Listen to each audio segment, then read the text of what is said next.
Halo semuanya, sekarang saya akan menjelaskan mengenai kontraksi panjang atau kontraksi Lorentz. Ide relativitasnya yaitu dari Albert Einstein, namun secara matematis Albert Einstein dapat bantuan dari Lorentz. Penjelasan kontraksi panjang atau kontraksi Lorentz bisa dijelaskan seperti ini. Misalnya, di sini ada dua orang pengamat, yaitu Haikal dan juga Jamal. Haikal naik mobil sedangkan Jamal berdiri di halte. Nah, mobil itu membawa sebatang kayu. Panjangnya menurut Haikal itu adalah L0. L0 itu disebut sebagai panjang sejati karena Haikal diam relatif terhadap batang kayu tersebut. Tapi pengamatan Jamal tidak sama dengan Haikal. Pengamatan Jamal tidak sama dengan Haikal. Jika Haikal menyatakan panjang batang L0, maka Jamal akan mengamati panjang batang lebih kecil daripada L0. Karena Jamal ini bergerak relatif terhadap batang. Itulah konsep relativitasnya. Sekarang kita coba bayangkan, misalnya Jamal ini dalam kerangka acuan tanah. Saya namakan kerangka acuan K aksen. Kemudian Haikal dalam kerangka acuan K, yaitu kerangka acuan mobil ya. Mobil ini bergerak dengan kecepatan V. Ini adalah kecepatannya yaitu V.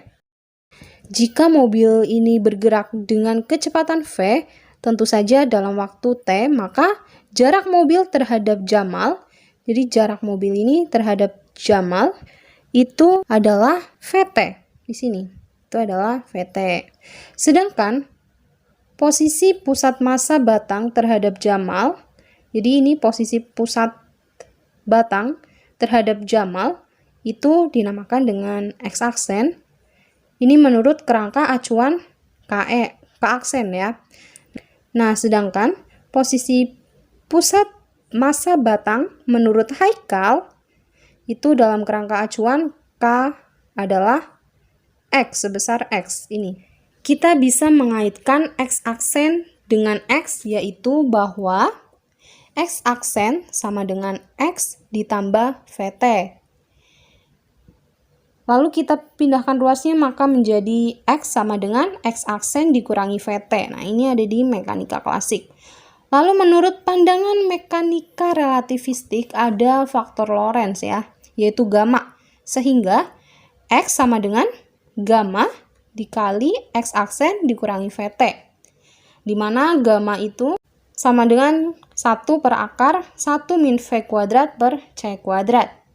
Misalkan batang yang kiri ini, yang ini kita beri tanda 1 dan yang kanan kita beri tanda 2. Maka posisi ujung batang yang kiri menurut Haikal atau pengamat dalam kerangka acuan K itu adalah X1 sama dengan gamma dikali X1 aksen dikurangi Vt.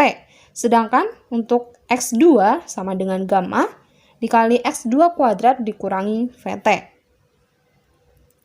Sekarang kalau kita kurangkan, maka menjadi X2 dikurangi X1 sama dengan gamma dikali X2 aksen dikurangi X1 aksen. Di mana X2 dikurangi X1 kita bisa tuliskan sebagai L0 sama dengan gamma dikali L ya. X2 aksen dikurangi X1 aksen ini sama dengan L. L0 di sini yaitu panjang batang menurut pengamat yang diam relatif terhadap batang. Sedangkan L ini merupakan panjang batang menurut Jamal atau pengamat yang bergerak relatif terhadap batang. Jadi kita bisa tuliskan L0 sama dengan 1 per akar 1 min V kuadrat per C kuadrat dikali L. Sehingga L sama dengan L0 dikali akar 1 min V kuadrat per C kuadrat. L0 di sini merupakan panjang sejati atau panjang benda menurut pengamat yang diam relatif terhadap benda. Lalu, L merupakan panjang benda menurut pengamat yang bergerak relatif terhadap benda.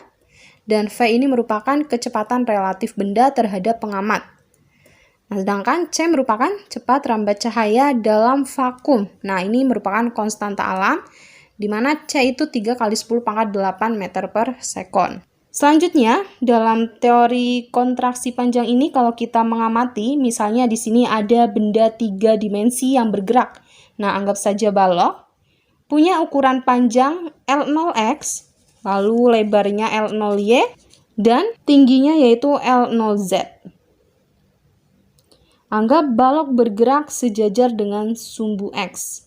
Berarti sejajar dengan rusuk L0x. Nah, maka menurut pengamat yang bergerak relatif terhadap balok tersebut, tidak semua rusuk balok mengalami kontraksi atau pengerutan. Jadi yang mengalami pengerutan atau pemendekan hanyalah sisi yang sejajar kecepatan.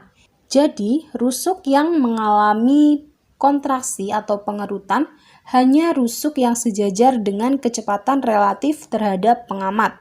Menurut pengamat yang bergerak, rusuk yang sejajar sumbu X itu akan mengalami kontraksi pemendekan atau pengerutan lebih kecil daripada L0x. Faktor pengerutannya adalah faktor Lorentz, jadi Lx sama dengan L0x dikali akar 1 min V kuadrat per C kuadrat. Sedangkan Ly sama dengan L0y, lalu Lz juga sama dengan L0z. Nah, jadi yang berubah hanya sisi yang sejajar kecepatan relatif benda terhadap pengamat. Sekian pembahasan mengenai transformasi Lorentz. Sampai jumpa di pembahasan berikutnya.